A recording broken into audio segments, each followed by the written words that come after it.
All right, welcome. Thank you all for carving out a little bit of your time today to spend with us. My name is Brian Steiner.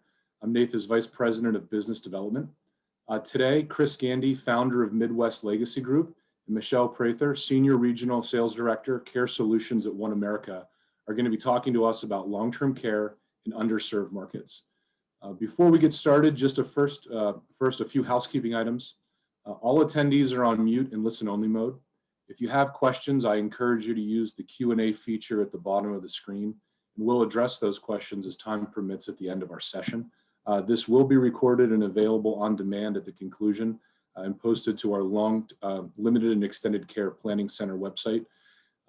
So I appreciate you joining us today, and it's now my pleasure to turn it over to Chris and Michelle.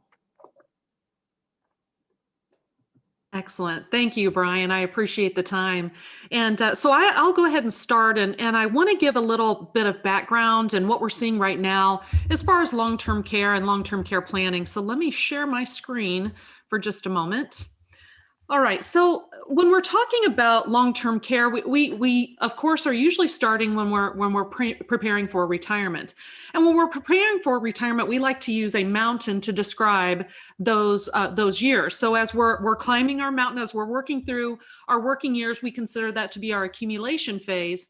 And then as we hit the top or we hit the summit, we're going to start working on our distribution phase. And the distribution phase is focused on income and income strategies. And that's why we hear so much about it. But this is also where the majority of those long-term care risks or expenses come into play. So when we're talking about coming back down the mountain, of course, having enough income, the lower interest rate market has definitely impacted those planning years. Healthcare costs, specifically long-term care costs, that is the big issue. So we're seeing more and more retirees state that they are concerned with long-term care costs and specifically state that they don't want to be a burden on their family. So this is a hot topic. This is something that most families are dealing with. They're seeing it happen. So we need to be prepared for that and making sure that we are equipped to have that conversation. So let me give you just some numbers real quick, and then we'll talk about how to identify a long-term care need. And Chris will start interjecting there in just a moment. So the costs of long-term care right now across the nation tend to be around $102,000 per year. Now, some areas are less, some areas are more. Again, this is just our national average.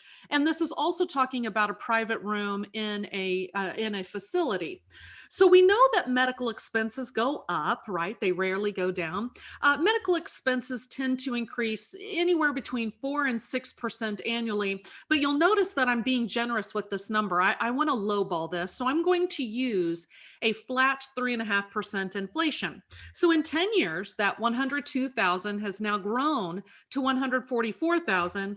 And then in 20 years, it now looks like $203,000 per year. Now, I know you're thinking, wow, how can that be? But that is what we are expecting to see in the next 20 years. Now, there's also some trends, and these trends are going to have a huge impact on those long-term care costs. So let me share those with you. And you've probably already started to pay attention to these trends yourself. So number one is just the number of people that will be needing care pretty much at the same time. Right now, we call that group of people the baby boomers. 10,000 baby boomers this year, every single day, are turning 75. That's mind-boggling if you think about how many people are entering into their retirement years. Now, the majority of the baby boomers, they're not needing help yet. We have not seen the bulk of that generation needing this care yet, but we do expect to see that here in about 10 years. At that time, we expect high demand for care. The question is, will there be enough supply? Supply and demand, of course, will affect the costs.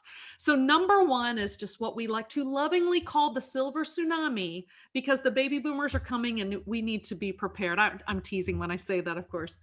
Number two is longer life expectancy, and medical technology really has done wonderful things for our bodies, but they haven't fixed our minds. So we are seeing an increase with Alzheimer's, Parkinson's, dementia. Those types of illnesses require a much longer period of care on average. The third trend that we're watching is the family dynamics. Adult children aren't necessarily taking care of their parents like we've seen in previous generations. And there's good reason for that. A lot of families, there's two working parents in most homes these days, but also adult kids may have moved away. They don't live in the same community anymore, maybe because of job opportunities, or maybe they got married and it required relocation. And then the fourth trend, oh boy, believe it or not, is our government. Now, regardless of how you may feel politically, there's one thing that we all can agree on. Government always changes, right?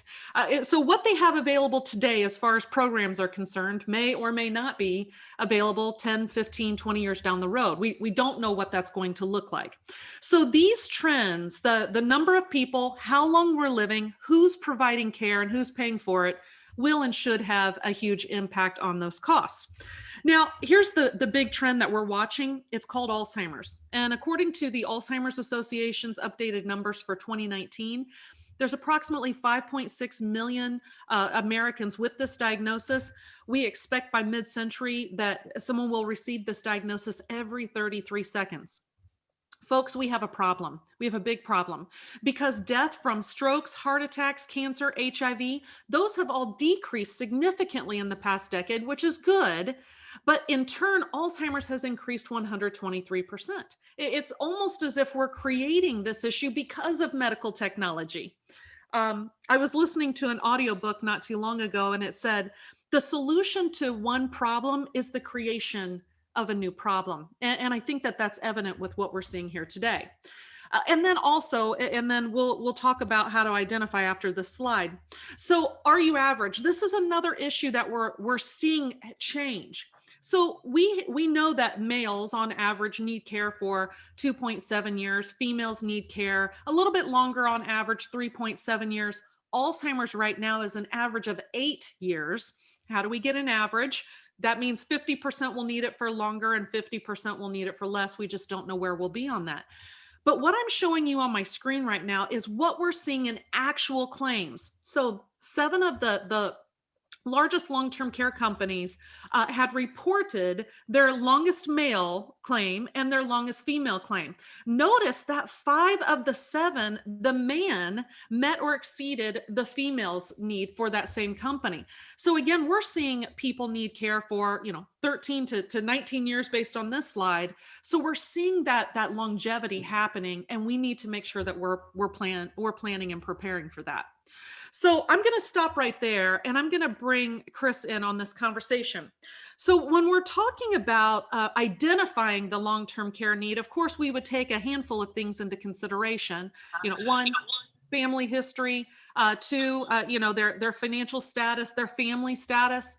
So Chris, if you could go ahead and start talking about, how do you identify the long-term care, because you're the one that works hand in hand with these clients? Sure. So Michelle, thanks for having me.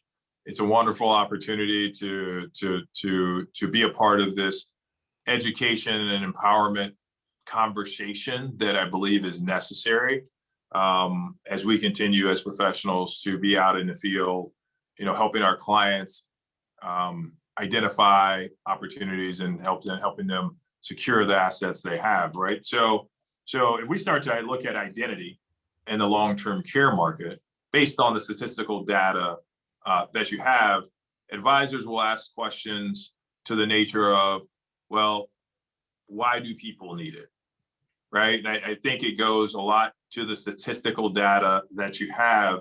And if we start to look at it, the statistical data says that 80% of people at some point in the course of their retirement, right, will need some sort of care for a period of time, right? Either that care is going to be in a hospital, or that care is going to be with a professional, or that care is going to be in a facility that allows for them to do that, right? There's no other way, or a family member, right? So that is the answer, right? And the problem with that is there's no clear solution on the answer. So we started to look at family history.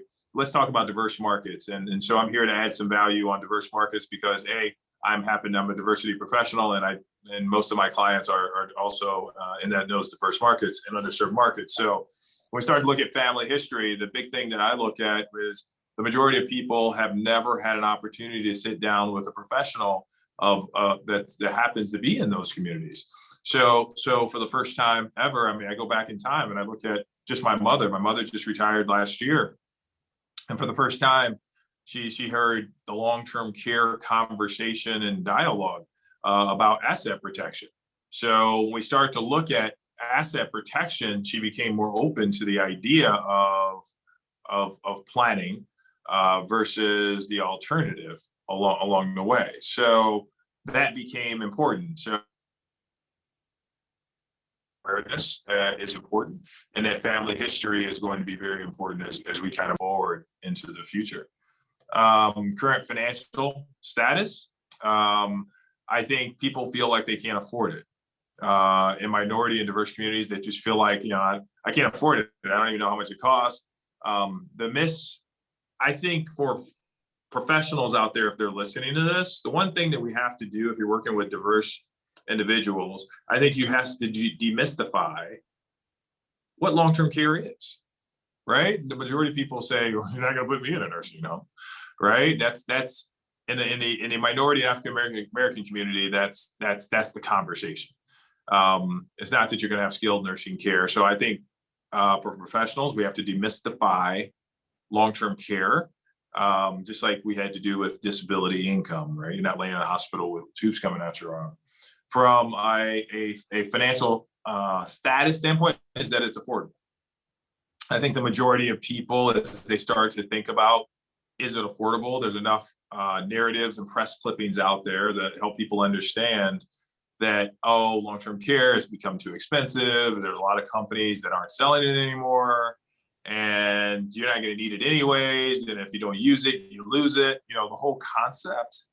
And I think we got to have courageous conversations with our clients and be comfortable with that. All the professionals out there have to be aware if we're going to serve our clients in a positive way, we've got to do the research ourselves to figure out what companies are offering, and then how to help solve those issues with our clients from a status standpoint. I think the next piece you talked about is family and family status. I think most people, their intent as well. They intend to take care of mom or dad as long as they possibly can.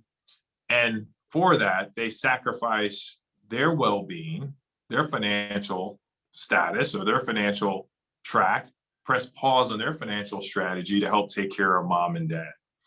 But before they bite that apple off, we have to make them aware of how much that apple could potentially cost. So I think family status is very important, because understanding that if we're going to take care of mom or dad or grandma or grandpa, or even a child, is that we have to have the ability, the financial capability of doing it.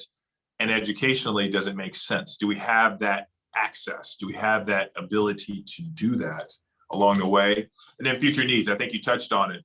The idea of where we are today and where we're going is just mind-boggling, of how many people are going to be using it and then what the future costs are going to be. So if people aren't considering it, they need to understand the impact of them not considering it, right? And what that can mean for the livelihood of their pile of money, and the success rate of their pile of money if they don't have it or don't consider it. And I think, Michelle, the one thing I tell people and my clients, even advisors that are advising clients, is this is like a pothole, right? And this is like, I live in Chicago, right? Where potholes are basically where people, you lose your car in a pothole, right? And the goal is to put a patch over that pothole to a place where at least it's affordable. It's not necessarily maybe to cover the whole pothole, but to do it in a way where it's financially economical and it makes sense. And I think that's part of the field. Part of this is making sure that people understand that it's not necessarily covering every possible risk out there. It is risk mitigation and a tool to use for risk mitigation through education for our clients. Yeah, I love, there's a handful of things that you said there, and I'm writing it down. One, demystify. I think that's absolute. There is so much confusion and lack of information and education regarding long-term care and what it is and what it isn't, and what it can do and what it can't do. And the responsibility of the advisor to educate themselves to help their clients, because clients don't know what they don't know. They don't even know what questions they should be asking, or what it would even look like for them. And then when you were talking about the pothole, sometimes, and I've witnessed it in my 23 years and working in long-term care, if they can't get it fully funded, then they don't think it's worth it at all. If I can't get $10,000 a month and it be affordable, then I do nothing. Not realizing that even, a few $1,000s buys a lot of time and relieves a lot of pressure off of their portfolio and their retirement plan. So I love that you said that. And it really does revolve around, education, and people knowing what their options are. Options give us freedom, and we all want the freedom to choose how we want this to look for our, look for ourselves. Mhm. So let me talk about for just a moment the evolution of the long-term care market and what we've seen. And I'll speak to it generally because it's been different based on the companies. But, over the past, 10 to 20 years, and since the inception of long-term care over 50 years ago, it was based on a traditional long-term care market where, I would pay a premium, and then if I needed care, then I had nursing home, and then later they added home health care and so forth. And that traditional market started to have some issues, not because they weren't great companies. A lot of it had to do, there was a perfect storm brewing. So one, we had a decreasing interest rate market. And we all know that insurance companies rely very heavily on the interest rate environment for their general accounts.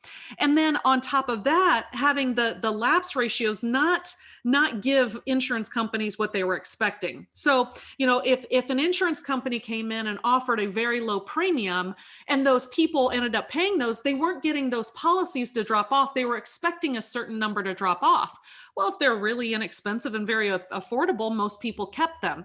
So now they're expecting more claims than what they were they had originally priced the product to be. So we started getting into this rate increase issue, and that started, oh gosh, heavily, I would say, in the last 10 years, maybe 9 or 10 years ago, we started seeing really big rate increases. And then we also started to see a lot of these companies, exit the market because they couldn't price it appropriately what they felt that they needed.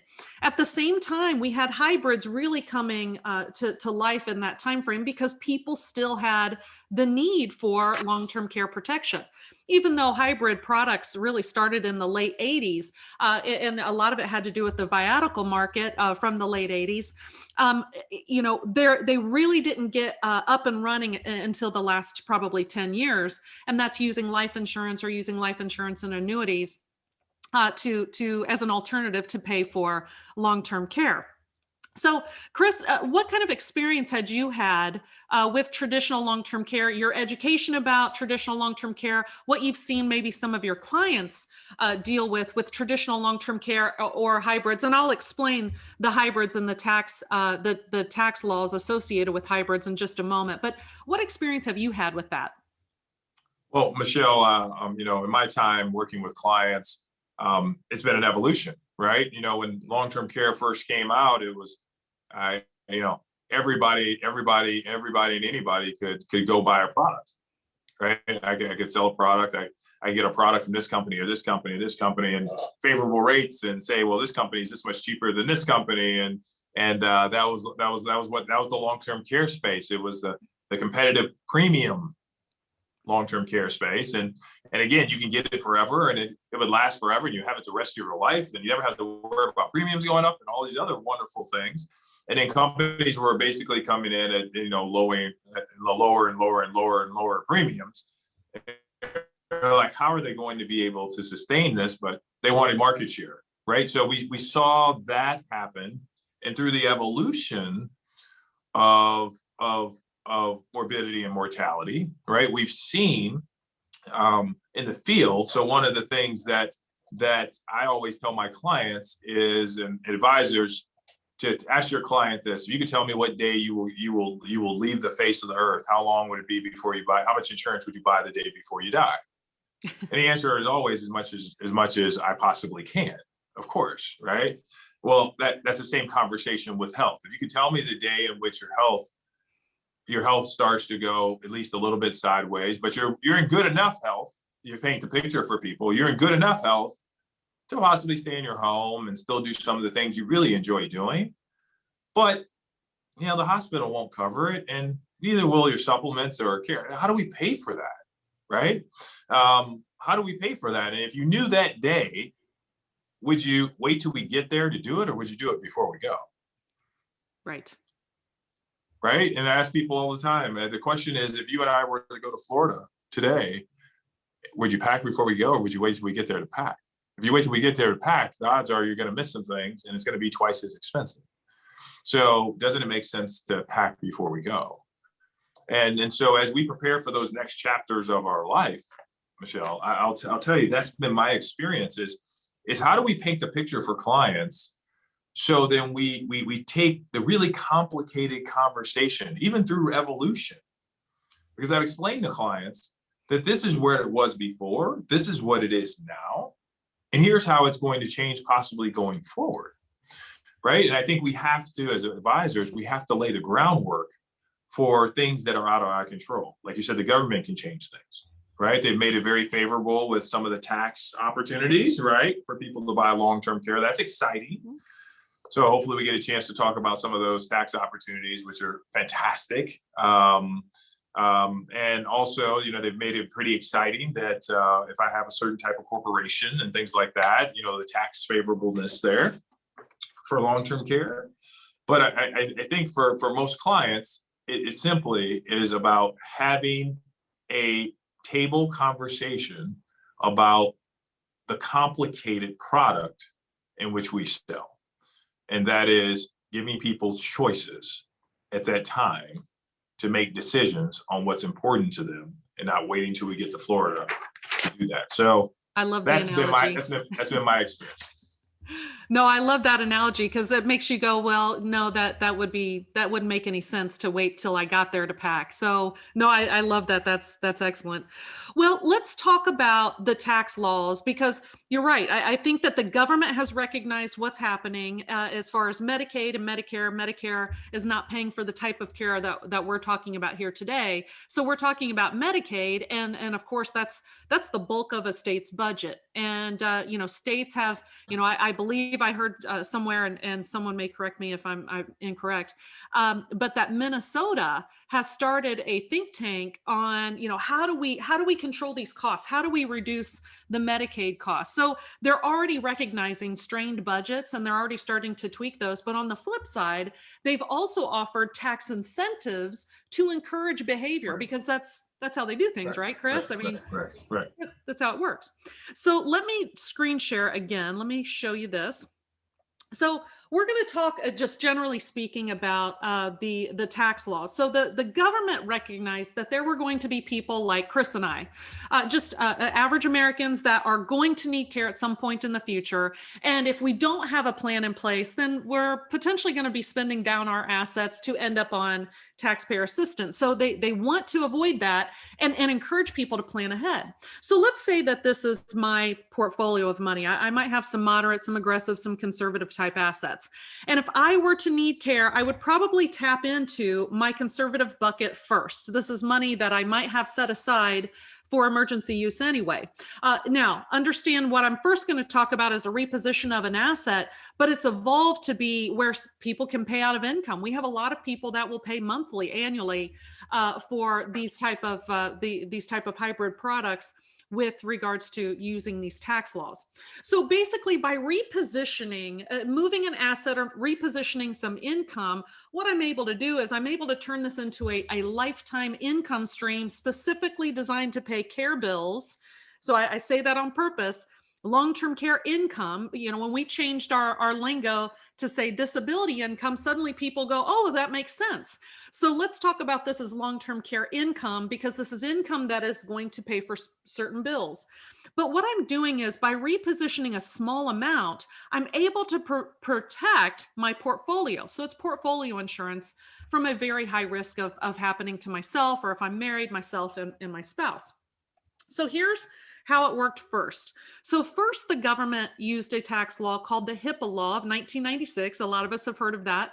And it allowed the use of life insurance tax-free for long-term care expenses. So what you're seeing on the screen right here, we're going to consider this to be a timeline. So let's say that my base policy, I have a life insurance policy. And by the way, all hybrid policies work similar to this. So I'm going to use my life insurance policy first. And then depending on the company, there would be some kind of an extension or a continuation of benefits as an option, or some of them automatically included in there. So to the left, this would be day one. I would start tapping into my life insurance policy. So let's say I had a death benefit of $250,000. I would start tapping into that $250,000 until it ran out. Now, it's more than what I had, but I could absolutely burn through that. So this life insurance policy, oftentimes when I'm talking to clients about it, I tell them, don't view this as you typically would view life insurance, because a lot of them will say, especially in their 60s and 70s, Michelle, my kids are grown, my house is paid for, why do I need life insurance? They think that the basic needs of life insurance would apply here. But what I tell them is, there's a triple tax blessing here. We've got tax deferral and cash value growth. We've got tax-free going to our heirs if we don't need it for care. But if I do need it for care, I can use all of that income tax-free. So that's my money, and 100% of that will be paid out whether I live on it or whether I die. So we don't have to worry about, if there's a return on that, because they will get something out of that. So this could be funded, via cash lump sum. There's annual premiums, as I'd mentioned, monthly premiums. The use of non-qualified, qualified annuities could be used, and cash value life insurance. There's an option that you could choose to continue that. Now, again, depending on the company, it could be for a period of time, so a few years, or it could be lifetime. That part doesn't have cash value and there's no death benefit. All that does is it kicks in at the exact moment that the life policy would run out of money. So if you think about it, it's really just catastrophic, major medical long-term care insurance with a high deductible. We'll say a $250,000 deductible. So anytime you increase your deductible on any kind of insurance, your premiums go down. It doesn't mean that you don't recognize the need for the catastrophic piece. You do, you just don't want to pay for it out of pocket. I don't want to pay to replace my entire home out of my pocket. Now, this concept of the life insurance works the same way with annuities. So the same concept, except the annuity being a non-qualified annuity, that tax law was the Pension Protection Act of 2006. Took effect in January of 2010. And what the government said is, if someone has a non-qualified annuity, meaning they have cost basis in their contract and then there was growth on top of it, by doing a 1035 exchange to a Pension Protection Act compliant annuity, now all of that growth can be income tax free for long-term care expenses. So that really came into play with people that might have had some health conditions. Maybe they were too old to qualify for long-term care insurance, or they simply had another annuity that they weren't currently living on for income, and they just were going to do a 1035 exchange and use it tax-free. So let me pause right there. So Chris, let me ask you about the asset-based or these tax laws. When you're talking to clients, whether they are, whatever their financial status is, do you talk about the tax laws and these tax incentives that the government has really put some blessings on some financial products as a way to encourage them to plan now? Absolutely, Michelle. Absolutely. So let's talk a little bit about, I love the concept of the base policy using life insurance or an annuity or whatnot, the concept, because it allows for people to think differently about reposition. We'll talk about repositioning here in a little bit and in that dialogue.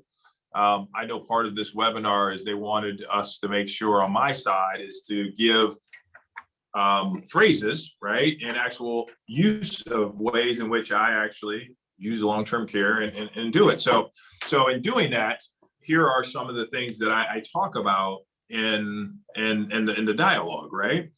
And so we'll have the conversation of what traditional long-term care, have you heard of long-term care, and do you know what it does, right? And I think that's part of the conversation. Is the first thing we have to do, Michelle, and having conversations with diverse markets or in markets at all, is we have to ask the question, tell me your understanding.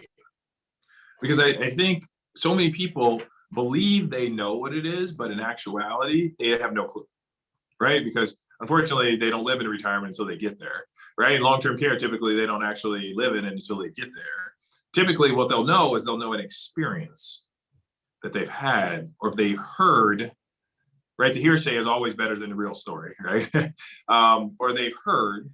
And so we need to understand what they've heard to figure out, is it real or not, right? Is it real? So I'll ask the question, tell me, what do you know about long-term care or long-term or long-term health care if you're not capable of working, right? Because if you're working, possibly it's disability income.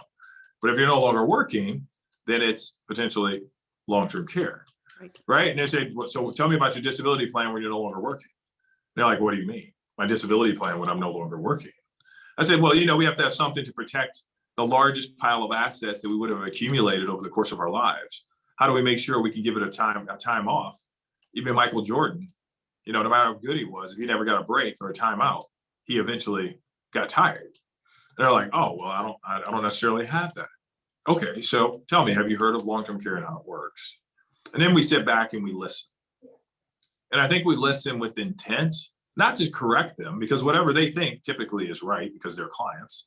But I think we listen for the understanding to make sure that the information they have is not wrong, right? So I think that's number one from an actual practical standpoint.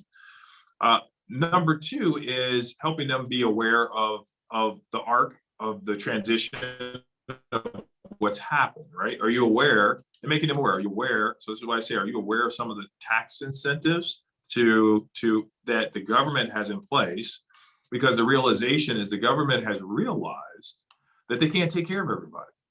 So they've given the incentive to taxpayers like yourself to take advantage of, to be able to take care of some of those things, because they realize we don't have enough money to take care of that. If there's no proof, there's proof of that, and the fact that Social Security is one of those issues that they couldn't figure out. So what they've done is they've given incentives to do so. And people ask, what are some of those incentives? So, we have through the LTC website and through some of the LTC resources, some of the deductions that you can get, some opportunities if you're using itemized deductions, things like that. And we'll say, are you aware of that? So we've coined a phrase, Michelle, and you can borrow it and use it, and so can the people here on this call or on this on this webcast here, is simply the traditional way of long-term care is you either use it or lose it.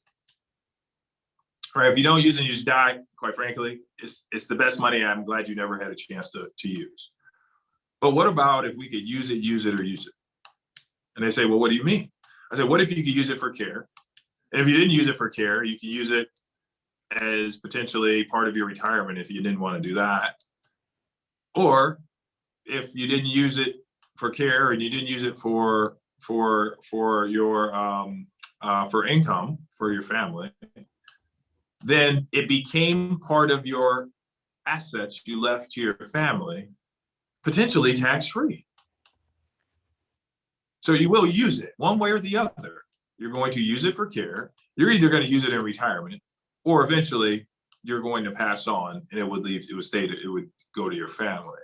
Isn't that a better way of using some of your tax favorable money? And they say, absolutely, every time. And so the idea of use it is my thing, Michelle. You can borrow it and use it. You can borrow it. It's okay. I'm stealing it, totally. you will eventually use it, right? One of those three ways you will use it in the future. And part of this webcast is the practical part, the field part. What are the things that I can use today that will allow for me to be able to do more long-term care for my clients.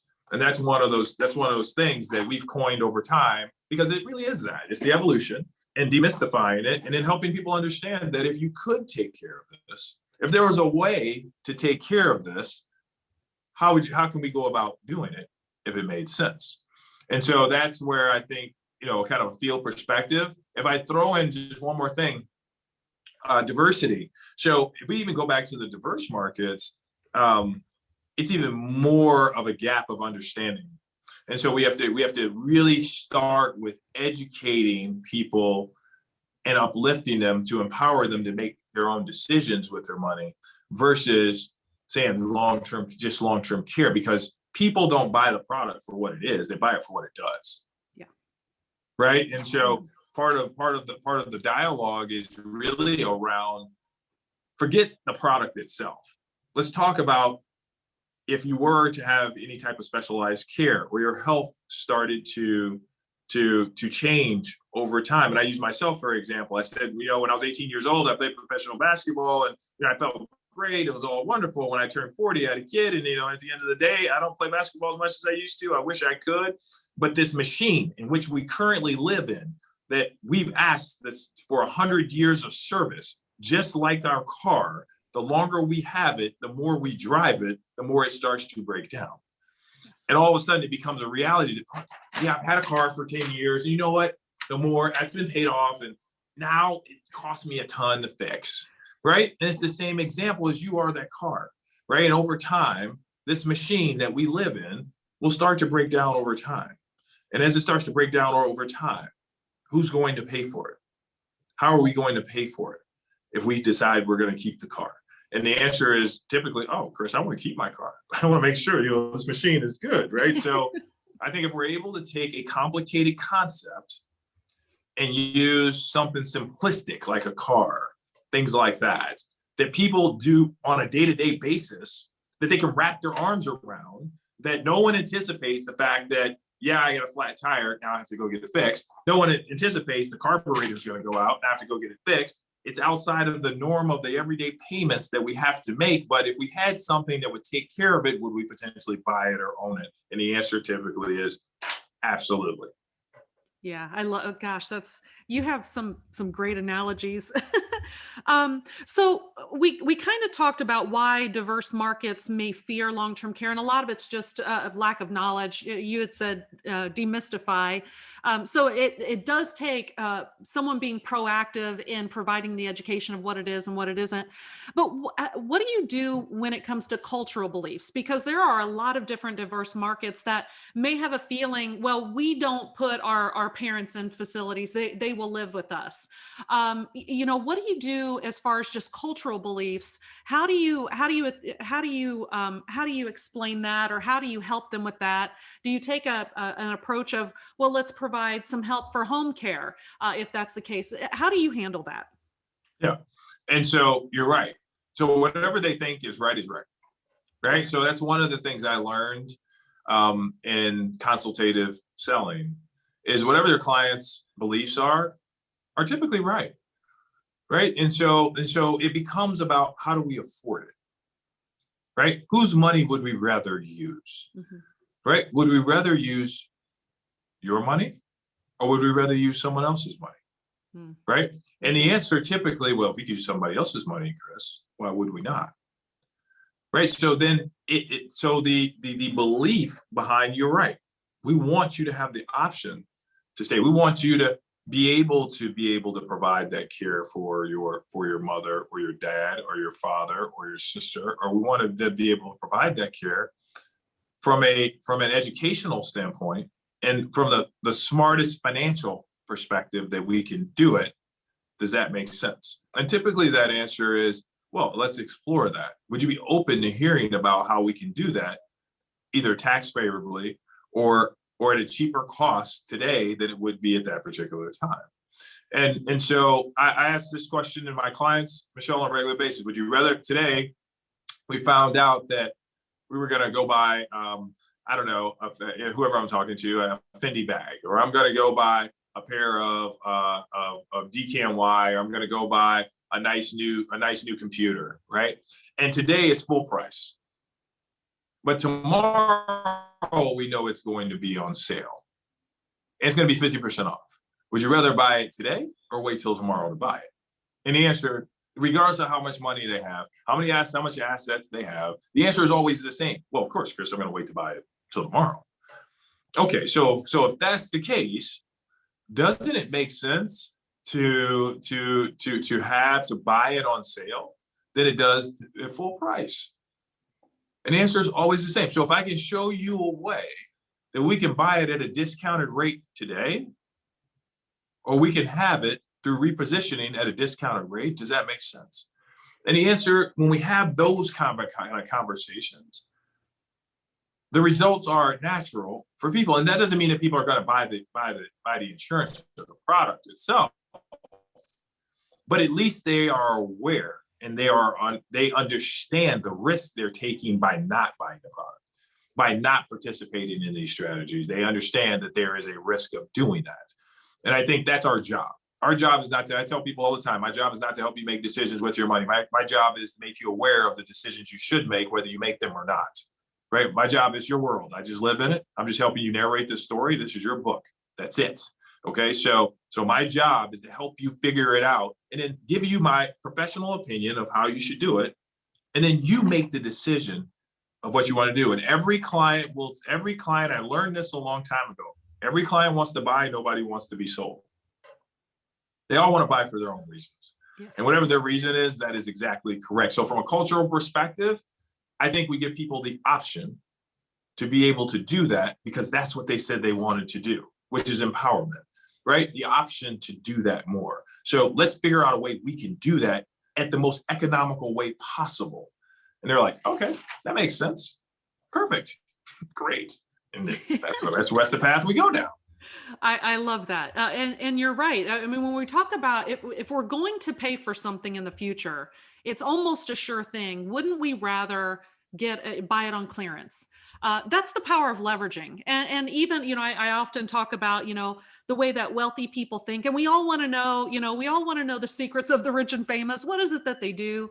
They really do two very simple things. They understand taxation and how to avoid it legally, right? They want to make sure that they're working as tax efficiently as possible. And then the other thing that they do is they understand the power of leverage and how to get it. And what's leverage? It's what you were just talking about, Chris.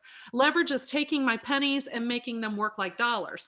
If they could get a deal on a property or a car, they're going to seek that out. It doesn't matter how much money they have in their own pocket. So I love that you reference that with your clients, because I do think that that's powerful to talk about not paying full price for something. Don't pay retail dollar if you don't have to. So, Chris, could you share with us a real case that you've had recently or in the past about a client that was in a diverse market, whatever it may be, that you were able to have a good quality conversation about long-term care with? Sure. I think we're going to use the conversation with my mother. Oh, good. I think that is the one, to me, that one I can talk about because A, she's my mother. B, I was heavily involved in it because I was the advisor. And C is she wanted to understand it so she could tell everyone else how she did it. So that was, I can kind of tell you about that. But so she's the perfect client, is what you're saying. The perfect client, right? So she wants to tell everybody about what we did. So first and foremost is we needed to understand the retirement assets that were at play, right? The pile of money that was there, right? So let's use a number, Michelle. We're going to use the number of, and I think you have the ability to share on your screen, and we could draw this out there if we want to, but let's use the number of 600,000 in a qualified or retirement plan. And I don't have the ability to write on my screen. Sorry, Chris. Okay, let's use 600,000 in a quote unquote retirement plan. She had $100,000 of life insurance in play, in which she was spending $4,000 a year, $4,800 a year on. She had no long-term care in play. She had an annuity that was in play that I did a long time ago. It had almost $100,000 in it. It was non-qualified. Okay. She has a couple stocks here and there, but then nothing relevant. Her house is primarily paid off. Nothing there. She has a pension at work, and she at her old job that now she's retired from, where she gets $3,500 a month. And she also is getting Social Security of a little over $2,000 a month. And she essentially doesn't have to touch the majority of her retirement money because she's okay in the lifestyle that she currently has. And so we started to look at what made sense for her from a long-term care perspective. So the reason why this case is so important to me is because I have a couple siblings, and I am probably, for all practical purposes on a balance sheet, probably the most financially capable child. And so we ran the issue of, I tell people all the time when I have conversations, have you parent-proofed your retirement plan? And I say, what do you mean parent-proofing your retirement plan? Well, parent-proofing your retirement plan is, let's say that someone in your family, your mother or father, needed some sort of care of any sort. Do you feel like that we would have to invest money or to give them money to help take care of them? If that answer is yes in any way, then we need to have a conversation about leverage of those dollars, right? So I thought of myself, of course, so I can talk about myself in detail, right? So I thought about myself and my sister. And so my sister works a 9-to-5 job. She makes $30,000 a year. She's got 4 kids. Got it. $35,000 a year. Then you have me, who I believe I can control the world and I can make billions of dollars. Okay, right? Even though I don't, but it's kind of a cool thing to think about, right? And so the idea of, if my mom has a care issue and an item, it could potentially run the scope of running out of her pile of money if she just lived the timeline in which you're saying in Illinois, potentially a private care facility at $10,000 a month, right? $120,000 a year, potentially $120,000 a year. That's a pre-tax account she's got there. Got it. Makes sense, right? We discount that after the taxes. We got about $300,000, $350,000, $400,000. We're going to run through that if she has more than 4 years of potential care. And she just doesn't have possibly enough money. So the question becomes, how do we afford it? Or the question becomes, how do we not afford it? Because it could be a very expensive project. Well, looking at my scope of the scenario, my sister doesn't have the capability or the financial means to help out. She would help out where she could, but that's not financially, she's not financially available to her. And so I thought about myself in my own planning, and I thought about my own planning because I want my mom to have the choice to stay wherever she wants through professional care. Right. So we thought about it and we started to look at it, and we start to look at her assets. And so what we decided to do was kind of an interesting thing. We just started to reposition part of her assets to take care of care. And then I decided to take out a care policy on my mom. So it was very beneficial for her because we repositioned part of her assets, which you can talk about through her annuity care, is basically what we used. And then I bought long-term care through a life insurance hybrid on her. So whether use it, she will use it one way or the other, or I will get my money back multiple times over through leverage without potentially having to come out of pocket for my mother. So you can talk about both those, but you have the numbers now. So, and I know what the premiums are on that policy that we have for her. So that's interesting. And I love how you talked about, you worked through, her situation as not only an advisor, but also as a son. And so I think that gives great perspective to think how an adult child would be impacted, how you're protecting your sister, with 4 kids and working 9 to 5. she's got responsibilities with raising her own children. It would be very difficult. She would be torn, because I'm sure she would want to help take care of your mom, but she wouldn't be able to do that, or like you said, wouldn't be able to give a lot of time to it.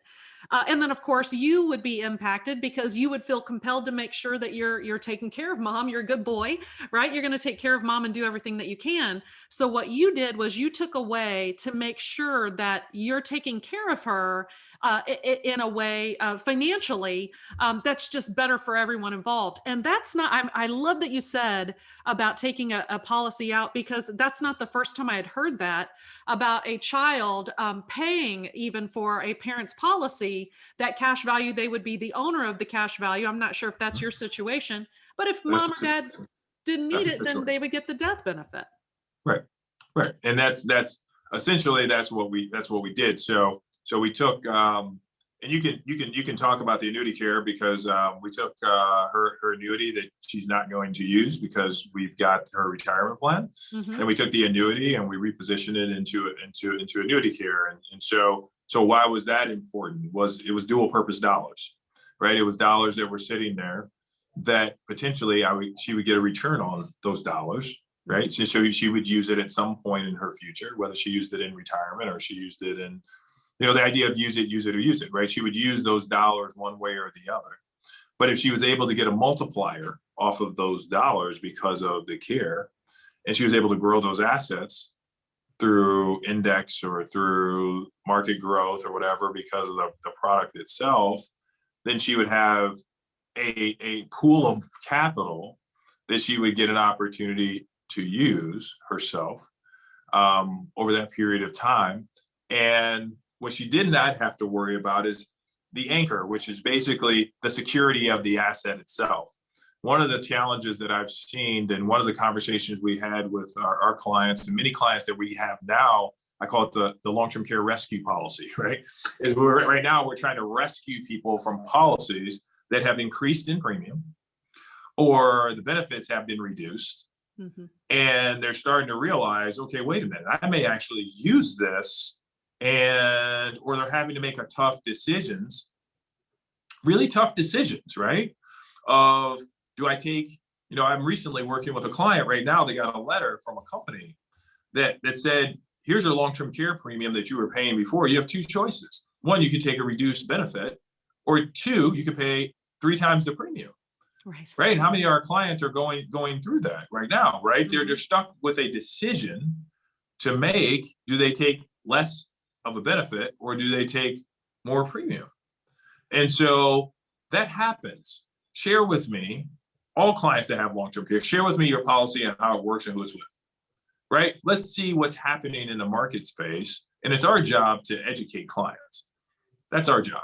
And so I took a look at that policy. And so, that anchor, the ability for us to lock in through assets already in existence, a pool of capital that'll be there, right? We're able to lock that in, right? And if we're able to lock that in, I'm not worried about premiums going up. I'm not worried about benefits changing. I'm not worried about any of that.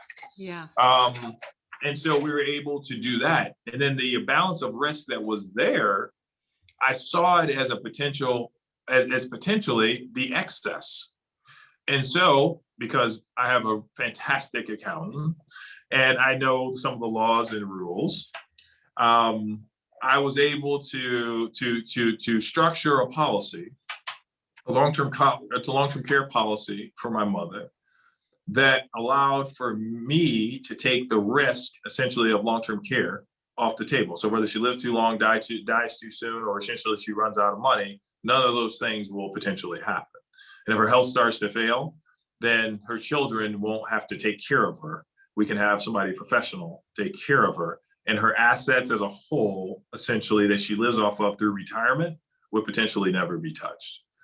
So we looked at that, and that just made sense. And I encourage people that have parents is look at their own plan and ask your clients about parent-proofing their plan. Have you thought about parent-proofing your plan? Have you thought about the strategy to do that? Because that's such a powerful conversation. Well, what do you mean? Right? And it's a conversation about life and us taking care of the people that took care of us. And the most successful people I know love the idea. You mean I can take care of my parents and potentially tax favorably do it? And wait a minute. And protect your lifestyle, Chris. You're protecting your lifestyle. Right. And protect the assets I have. So we all have to ask our clients those questions, right? And if you're not taking notes on this, you can rewind it, but you can take some of the field stuff that I'm talking about now.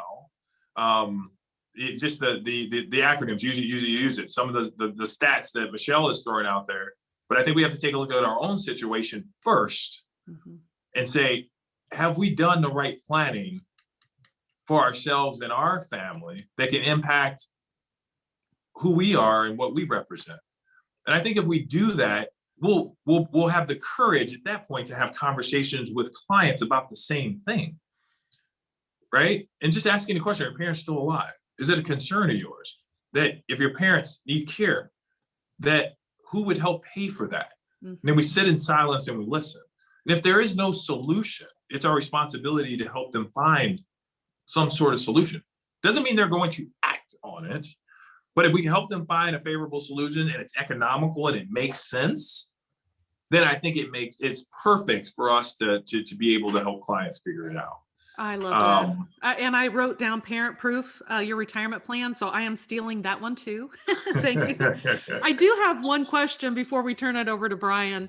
Well, first I'll say, with the different diverse markets, the underserved markets that we have, there are some commonalities. We all love our families. We all want to have peace. We all want to have security. We want our parents to be protected. And that's something that we can all have common ground. People need to know, what could happen to family members and what options are out there, because we all love our families. So, but my last question real quick is, so did your mom tell other people? She did. She's right now, she's consumed with the fact that, quote unquote, I get the deduction that she should have had. She goes around saying, Chris took my deduction. I said, what are you talking about? I didn't take your deduction. And so, I shared with her, hey, if we're using itemized deductions and you get this much potentially for long-term care, and as you get older, the number gets bigger. And so we started to talk about that. And so right now she's going around telling all her friends, her coffee friends, that, hey, Chris took my deduction. And I said, no, I did not take your deduction. Your deduction is yours. I didn't take it, right? What we took some corporate deductions because I own a company and we were able to do some things there. But she's like, oh, I still get my deduction, right? And so it's just one of those things that I think misinform people, right? And I think it goes back to having the right conversations with people, and specifically diversity markets, right? People want to know they're getting value, right? And I think if we go to the aspect of value, how do we give value to someone is making them aware of potentially tax advantages. I mean, I'm not an accountant, right? But if I bring attention to something that you were unaware of, I said, Michelle, are you aware of this? Did you know that if you don't use this, we're basically giving it away? And you say, I didn't even know that existed, right? Right. I made you aware of something that you did not even know existed. Whether you take advantage of it or not right now, I'm held at a higher standard because I've gone through the idea of bringing you value from day one. Yes. That you weren't anticipating. I think in the minority and diverse markets themselves, that's the approach. The approach is value, and I can bring something to awareness. That has been the majority. I have other professionals that I know, especially minorities, especially their sons, the successful ones, will say, hey, so have you thought about that on your parents yet? Well, no. Well, let me share with you my story about my mother. It's the greatest story ever because they say, well, I need to do that with my mom. Nice. And it's just part of the conversation. So I just encourage everybody to start having, have the courage to have the conversation. And in diverse markets, it's about value. If you can bring value first to them through education, and part of every person out there that I know would love to know what are some of the tax advantages of doing these types of plans. And if we can bring that value, it's fantastic. And they're more open to the idea because now they're like, you want to help me through education. And education is a tool for upliftment and empowerment. So Nice. Thanks, Chris. Thank you so much. Brian, we're going to turn it back over to you. Yes, thank you guys. And Michelle, Chris, absolutely fantastic dialogue, great information. Appreciate you guys carving out some time, and for everyone that spent some time logging in and joining us today. We did have a number of questions. Many I tried to field as they were coming in. A lot of them were, is this being recorded? Is this being recorded? Is this being recorded? So the fact that I think a lot of people want to hopefully come back to it and pull from it, both from an information side and a storytelling side, I think is a testament to both of you and what you shared today. So thank you. I'd also, again, it is being recorded, and it can be accessed for those in attendance at NAFA's Limited and Extended Care Planning Center, which is lecp.nafa.org, along with the deck and notes. So it will all be there for you here in the coming days.